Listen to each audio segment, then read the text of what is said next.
ॐ नमो उवचाय ॐ नमो लोये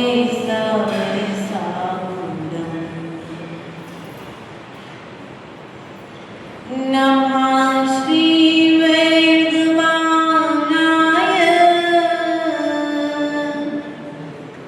निगोत्कैलापने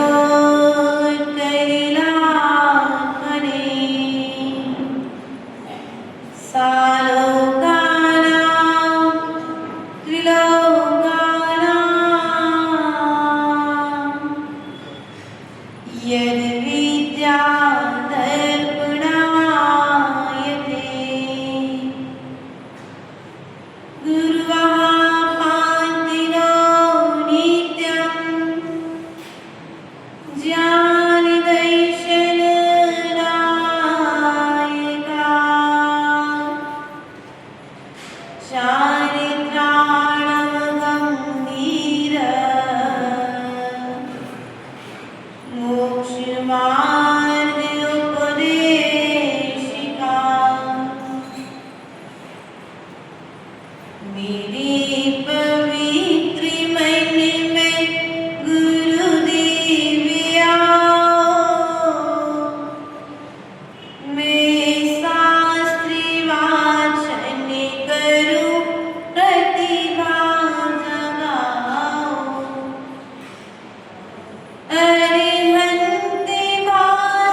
देवादिदेव मूलनायक शांतिनाथ भगवान की, शासनायक भगवान महावीर स्वामी की, आचार्य भगवंत कुंद कुंद देव की, आचार्य भगवंती विराग सागर जी महाराज की, आचार्य भगवंती विशुद्ध सागर जी महाराज की, मम दीक्षा शिक्षा दाता संयम प्राण प्रदाता आचार्य गुरुवर 108 विभव सागर जी महाराज की, द्वादशांग जिनवाणी माता की,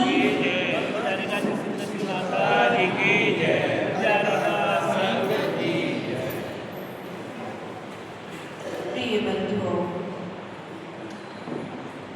शांतिनाथ भगवान के चरण कमल में बैठ करके हम सभी शांति प्रभु की आराधना कर रहे हैं और शांतिनाथ भगवान की आराधना शांतिनाथ भगवान के लिए कर रहे हैं कि शांतिनाथ भगवान की आराधना अपने के लिए कर रहे हैं। ये निर्णय जब तक हम नहीं करेंगे तब तक कर्म का क्षय नहीं। भगवान की पूजा भगवान के लिए है कि भगवान की पूजा स्वयं को भगवान बनाने के लिए। भगवान की पूजा यदि भगवान के लिए कर रहे हो, पूजा करना बेकार। और यदि भगवान की पूजा स्वयं को भगवान बनाने के लिए, स्वयं के कर्म के क्षय के लिए, किसके लिए? कर्म क्षय के लिए कर रहे कि नहीं कर रहे? भगवान की पूजा कर्म के क्षय के लिए है, ना कि कर्म के अर्जन के लिए, कर्मों के विसर्जन के लिए शांतिनाथ भगवान की पूजा की है। हमने तो भगवान के आज दर्शन किए, आप तो बचपन से लेकर के आज तक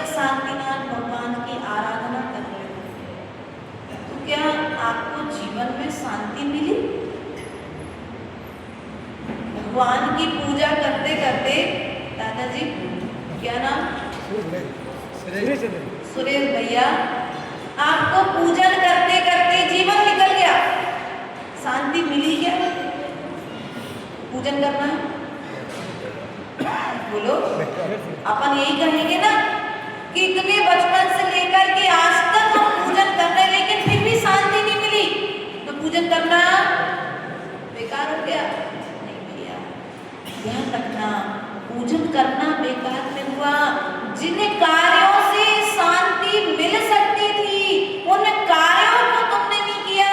शांतिनाथ की पूजन अकेले से शांति नहीं मिलती, जिन कार्यों को शांतिनाथ ने किया था, यदि हम उन कार्यों को करते तो निश्चित ही हमारे जीवन में भी शांति आती। हमने शांतिनाथ भगवान की पूजा तो की, लेकिन जो कार्य शांतिनाथ ने किए वो कार्य हमने नहीं किए, इसलिए हमें शांति नहीं मिली।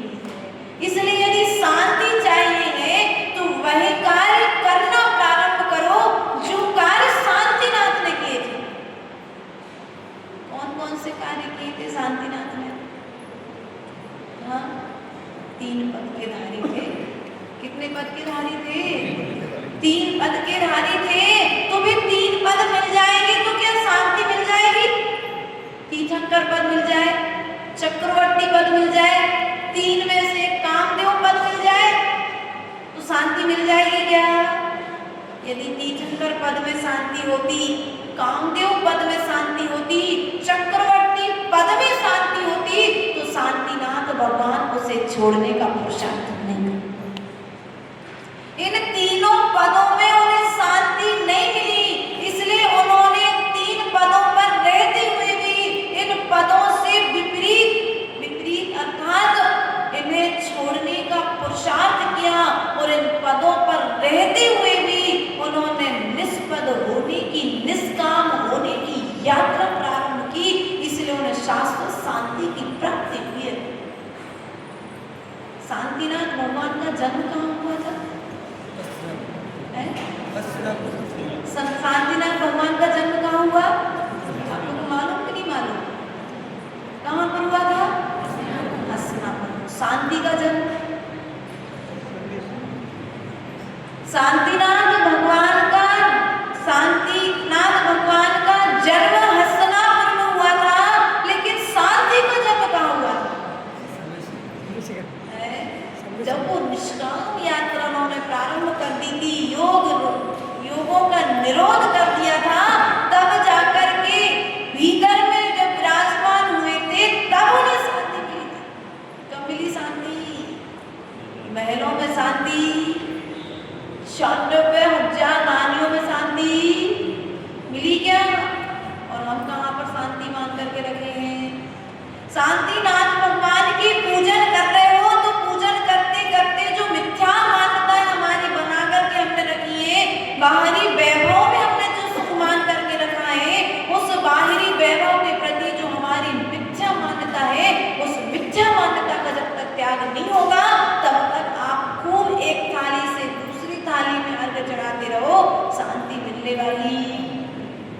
हमारी स्थिति उस गोबर के कीड़े गुबरेले की तरह है कि वो सब टीटी के घर पर दावत पर गया और मुख में वो गोबर थोड़ा सा रख ले गया कि अगर गए और टीटी के घर में भोजन का स्वाद नहीं आया तो क्या करेंगे? तो उसने थोड़ा सा गोबर अपने दांत में दबा लिया। टीटी ने कहा, भैया स्वाद आया क्या? बोले स्वाद नहीं आ रहा। अरे क्यों नहीं आ रहा स्वाद? उसने चीटी ने दूसरी बोरी के पास बैठा दिया, दूसरी बोरी, तीसरी बोरी, सब चीटियों को शक्कर का स्वाद आ रहा है, लेकिन उस गुबरीले को गोबर का स्वाद नहीं आ रहा। क्यों नहीं आ रहा था? चीटी ने कहा कुछ तो गड़बड़। चीटी ने मुख खुलवाया, उस गोबर के कीड़े का तो देखा, दांत के नीचे गोबर दबा था। जैसे गोबर की डली बाहर निकाली तो उसे शक्कर का स्वाद। ऐसे हमारी स्थिति है, हम भीतर में विषय कसाय राग द्वेष लेकर के यदि मंदिर में प्रवेश कर रहे हैं तो प्रभु की भक्ति करते हुए भी हमें प्रभु की भक्ति का आनंद नहीं आवेगा। कर्म की निर्जरा के लिए आए ना मंदिर,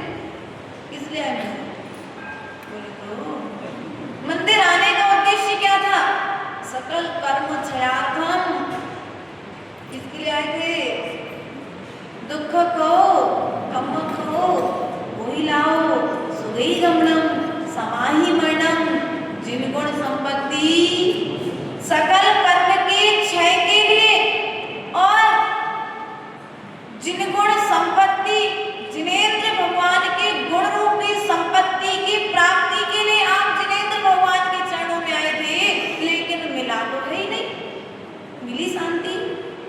अभी घर में जाओगे कोई रूटीन चालू हो जाएगा, भोजन बनाना, बर्तन मांजना, कपड़े धोना, फिर शाम का फिर 2:30 बजे तक सुबह का भोजन हुआ कि शाम का फिर चालू हो जाएगा। कोई चालू है ना, शांति मिली क्या? शांति कब मिलेगी, कहाँ मिलेगी, कैसे मिलेगी? कोई नदी पर बैठने से साधना करोगे तो शांति मिल जाएगी क्या? कोई तालाब के किनारे बैठकर के साधना करोगे तो शांति मिलेगी क्या? कोई वन खंडों में जाकर के साधना करोगे तो शांति मिलेगी क्या? आप लोग मौन लेके बैठे क्या? मौन है। आज अष्टमी हो सकता है, बहुत सारे लोगों का मौन होगा, एक आसन भी होगा, उपास भी होगा और मौन भी होगा। तो शांति मिलेगी कहाँ? शांति वन में बैठने से मिलेगी, शांति जंगल में बैठने से मिलेगी, शांति झरोखों में बैठने से मिलेगी, शांति नदी पहाड़ों पर जाकर के शांति मिलेगी, कि भगवान के चरणों में बैठने से शांति मिलेगी। शांति मिलेगी कहाँ? कभी खोजने का प्रयास किया? पैसे गुम जाए तो कितनी जल्दी खोजने का प्रयास करते हो, लेकिन तुम्हारा जो भीतर का गुण है उस गुण को खोजने का प्रयास किया कि नहीं किया? है कहाँ शांति? घर छोड़कर के मंदिर में आ जाओ तो मंदिर में शांति मिल जाएगी क्या?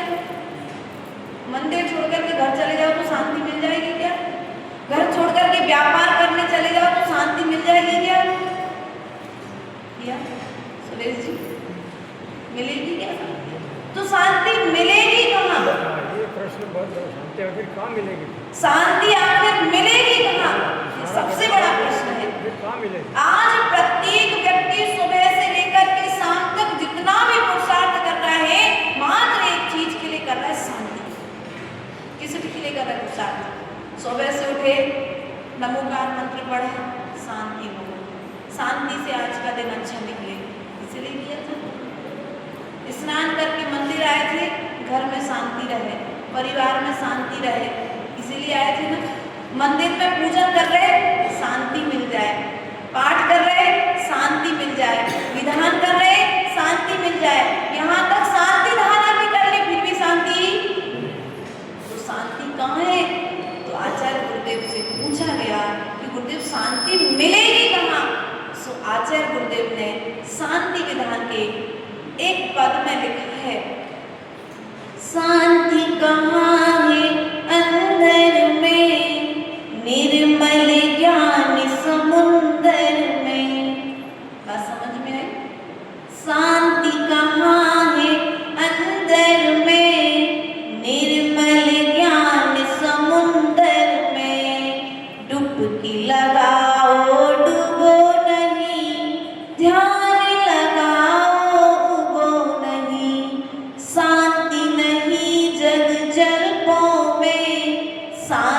मिले जिन बचनों में। कहाँ मिलेगी शांति? जैसे कुएं का पानी कुएं के अंदर मिलेगा। कहाँ मिलेगा कुएं का पानी? बोलो, कुएं का पानी कुएं के अंदर मिलेगा। ऐसे ही जब तुम ध्यान करोगे तो तुम्हें तुम्हारे भीतर में ही शांति मिल जाएगी। इसलिए प्रिय बंधुओं, प्रयास करो, अपने भीतर में लीन होने का प्रयास करो, क्योंकि चक्रवर्ती भरत चक्रवर्ती राज्य में रहता हुआ भी, 96,000 रानियों के साथ में रहता हुआ भी शांति के साथ जीवन व्यतीत करता है। उसके जीवन में अशांति, क्योंकि मिथ्यात्व का प्रवेश नहीं था, इसलिए उसके जीवन में शांति थी। और आज हमारे पास में कदम कदम पर हमने मिथ्या मान्यता बना करके रखी है। सबसे पहली मान्यता कर्ता की, कर्तव्य है कि नहीं? मैं पर का कर्ता हूँ, मैंने अपने लिए पर का कर्ता मान लिया है, इसलिए हमारे दुख का मूल कारण है कर्तापने की बुद्धि। मैं नहीं रहूंगा तो कैसे चलेगा परिवार, मैं नहीं रहूंगा तो बच्चों का पालन पोषण कौन करेगा, जब तक मैं हूं तब तक घर चल रहा है। किसने बना करके रखी मान्यता है? कोरोना काल आकर के बता गया, जो थे सो उनसे भी घर चल रहा था और वो चले गए, उनके जाने के बाद में भी घर परिवार। बोलो, उस बच्चे का भी पालन हुआ कि माँ ने जन्म दिया और बाप चली गई, उस बच्चे का भी जीवन चल रहा है। उस गर्भस्थ शिशु जो जन्म लेकर के जिसने जन्म लिया और माँ समाप्त हो गई, ऐसे बच्चे को भी जीवन दान मिला कि नहीं मिला? कोई किसी का करता, इस कर्ता बुद्धि का त्याग कर दो, शांति मिल जाए। कर्ता बुद्धि नहीं छूट रही है, इसलिए शांति नहीं मिल रही है। विकल्पों का मूल कारण क्या है? यदि मैं नहीं होगा तो मंदिर में अभिषेक करने वाले नहीं होंगे, यदि मैं नहीं होगा तो द्रव्य धोने वाले नहीं होंगे, यदि मैं नहीं होगा तो थाली लगाने वाला नहीं होगा, अरे मैं नहीं होता ना तो चटाई पे बैठने नहीं मिलता, ऐसे भी कहने वाले लोग मिल जाते हैं। देखो अब आप लोग अपनी अपनी समझ जाना, लेकिन तुम लोग यही सब तो होता है सब जगह। अपन ने क्या मान के रखा है, अरे मैं अध्यक्ष पद पे हूँ ना, अरे मैं हूँ ना इसलिए चल रहा है सब कुछ काम, यदि मैं नहीं होता ना तो नहीं होते भैया। जब तुम नहीं थे तब भी काम चल रहा था और नहीं रहोगे तो भी काम, कोई शाश्वत अजर अमर होकर के तो कोई आया। बस ये है कि तुम्हारा पुण्य का उदय है, एक निमित्त उपादान के निमित्त से तुम्हारा कार्य चल रहा है, लेकिन ये मान्यता बना करके मत बैठो कि जब तक तुम हो तब तक काम चल रहा है, तुम नहीं रहोगे तब भी काम चलेगा और तुम रहोगे तब भी काम चलेगा। इस मिथ्या बुद्धि का जब त्याग कर लोगे तो निश्चित ही शांति को प्राप्त करोगे। शांति तुम्हें कहीं बाहर में ढूंढने नहीं जाना है, तुम्हें कहीं गिरी पहाड़ों पर ढूंढने के लिए नहीं जाना है, शांति तुम्हारे भीतर में ही है, तुम्हारे भीतर में बस खोजने की जरूरत है। जो मिथ्या मान्यता हमने बना करके रखी है, जो कर्ता बुद्धि हमने बना करके रखी है, वरने मेरा ऐसा कर दिया, एक निमित्त भी तुम्हारा यदि भाई उपादान यदि मजबूत होगा तो दूसरा तुम्हारा कुछ कर सकता है क्या? कमठ की पारसनाथ भगवान के ऊपर कमठ ने उत्सर्ग किया था कि नहीं किया था। और यशोधर मुनिराज के ऊपर में राजा श्रेणिक ने उत्सर्ग किया था कि नहीं किया था? आप तो स्वाध्याय प्रेमी हो, धर्म नगरी कहलाती बागी दौरा है कि नहीं है?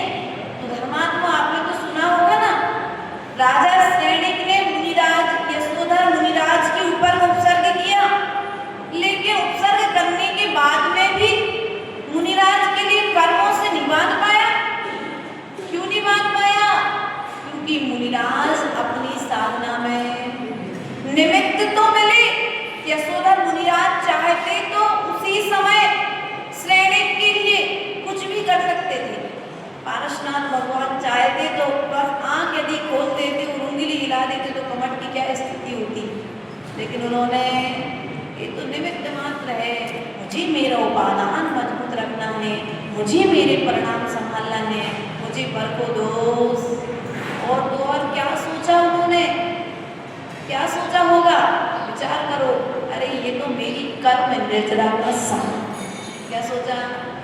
इतनी विशाल बुद्धि हमारे भीतर में है क्या?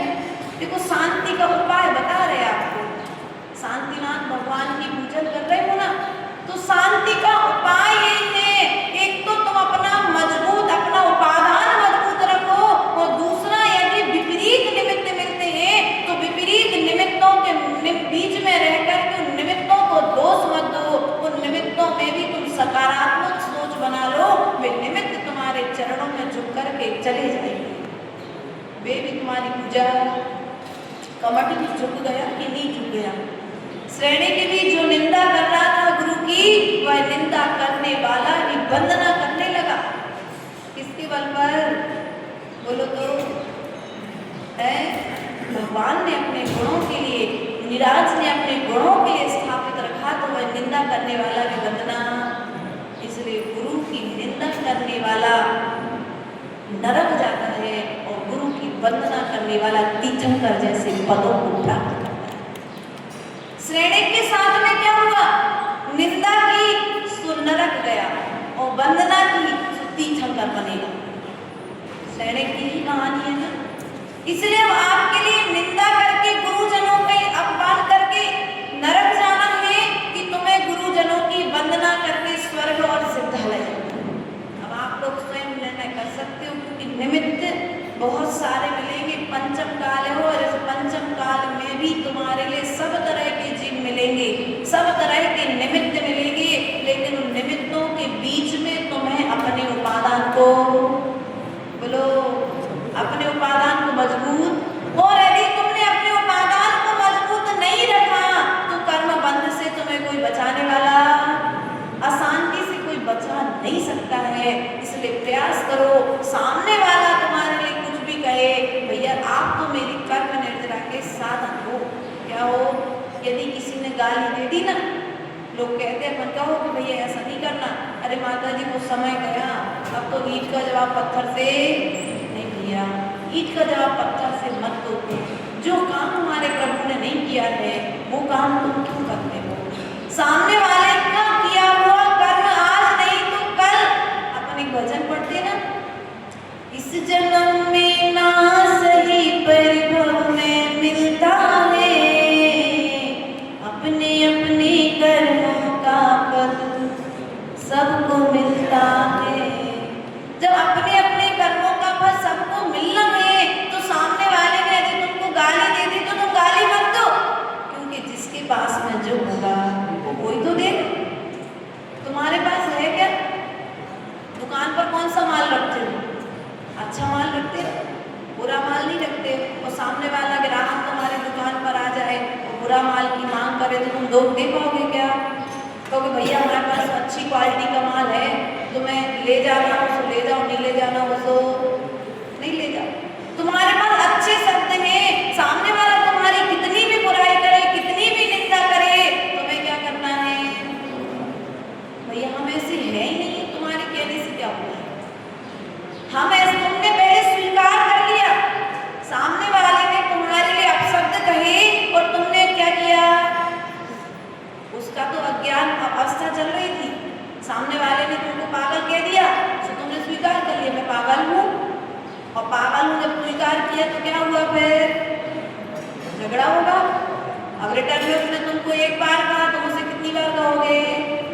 और उसने एक कर्म बांधा था, वो सामने वाले से तुमने क्या करके दो कर्म और बांध लिए। तो कर्म निर्जरा के लिए आया था। ये विचार करो कि सामने वाले ने मुझे, मैंने पूरा जन्म में उसका कुछ बुरा किया होगा, इसलिए मेरा बुरा करने के लिए आया है। उस समय मुझे क्या रहना है? क्या हो जाओ उस समय? और अधिक सावधान हो जाओ। जैसे बॉर्डर पर खड़ा सैनिक प्रतिपल सावधान रहता है, पता नहीं कौन सी दिशा से आक्रमण होगा। उसी प्रकार से संसार में रहते हुए भी यदि शांति का उपाय चाहते हो तो संसार में रहते हुए भी शांति के लिए तुम्हारे लिए प्रतिपल सावधान रहना पड़ेगा।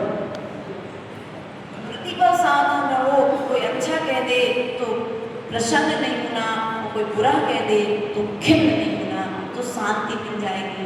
वरना अशांति तो जीवन में चली रही है। इन्हीं भावनाओं के साथ में बोले भगवान महावीर स्वामी परम पूज्य आचार्य गुरु हरि स्वामी